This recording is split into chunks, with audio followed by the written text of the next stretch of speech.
Blessed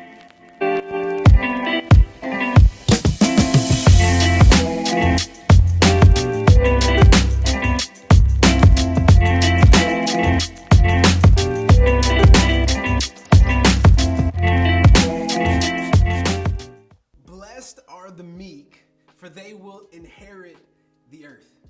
Have you ever had a moment where you got angry before? Have you ever had a moment where you just kind of really just felt frustrated, that it just kind of started coming out in different ways? See, I think anger is very interesting. It's one of those emotions that I find really interesting because they all are expressed differently. Like some of us, when we are angry, how we express that is we put our AirPods in, we go to the gym and we lift.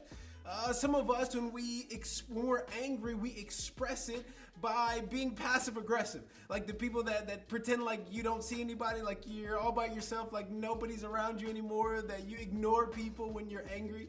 There's some people who, when they get angry, they get so frustrated and the emotions get so high that they just start to cry from frustration. And then there's me. I remember when I was in middle school and I got angry this one time. I was playing football with some friends at recess, and one of the guys on the opposite team, he got angry and he took the football and threw it at me. Now, I, in that moment, got angry with him as well. And so I decided to grab the football while he wasn't looking, run at him and throw the football at his head as hard as I could. Now, I don't suggest doing that, but have you ever had a moment like that before? Maybe not a moment like that specifically, but just a moment of intense emotions. Like a moment where you felt like you let your emotions get the best of you. Then maybe it was after a breakup. Maybe it was after failing a test. Maybe it was after a big loss. Maybe it was just playing Warzone or Fortnite. Like you just let your emotions get the best of you. See, one of the things that we know is that we all have emotions.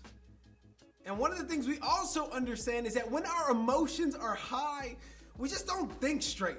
Like for me with that guy, my emotions, my anger was high and I wasn't thinking straight. Like I wouldn't have just done that normally, but somehow, and for some reason, when we begin to experience a lot of emotions, we just don't think straight.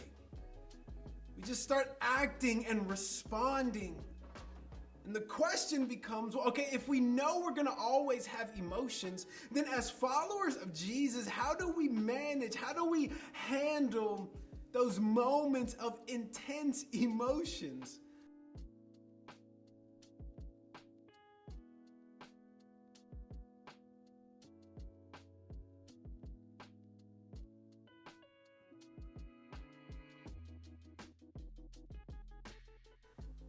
I think Jesus would repeat his words in Matthew 5:5.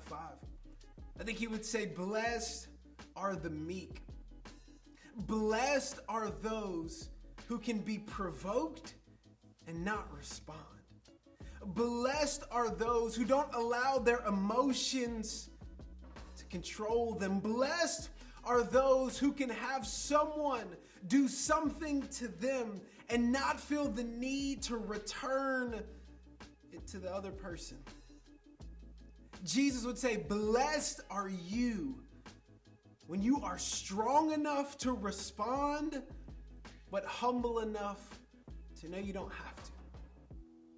Blessed are you when you're meek, when you can be strong, but strong enough to not let your emotions control you. See, he says you're blessed then. You'll inherit the earth then.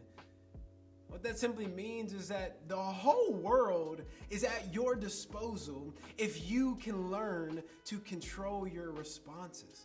Like the entire world is at your disposal if you're not controlled by the words of other people, if you're not controlled by the actions of other people. Blessed are you when no one controls you or your emotions. Blessed are you when you choose to be strong enough to not respond. When you choose to be strong enough to let it go. Blessed are you. Because when you do that, the entire world is at your disposal. My question is, who controls you? Who's the person, the group of people in your life that when they say something, it automatically makes you want to respond? That when they do something, it automatically pulls out this strong emotional response?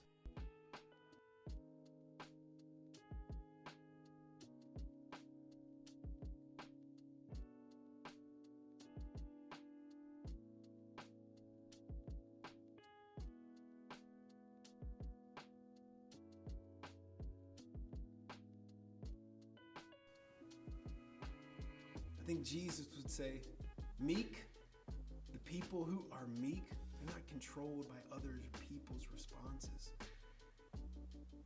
But rather, they're strong enough to know they can respond. But they trust God enough to know that He's got them covered. See, this is the truth. The reason why you can have that kind of confidence in moments of high emotions is because you know that God really does have your back. That God really is going to be the one to protect you, to protect your name, to protect everything about you. Like when you really understand that God is with you and God is for you, it doesn't matter what anyone else says. That no one else's voice will be able to control you, rather God's voice. It'll be secure in your heart.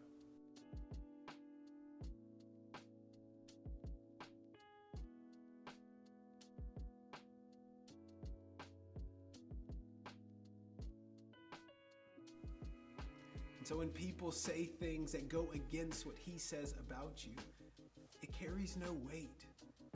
It doesn't evoke a strong emotional response, but rather it lets it go. It walks away. And Jesus would say, when you get to that place, the entire world is at your disposal. So my question is, who's controlling you?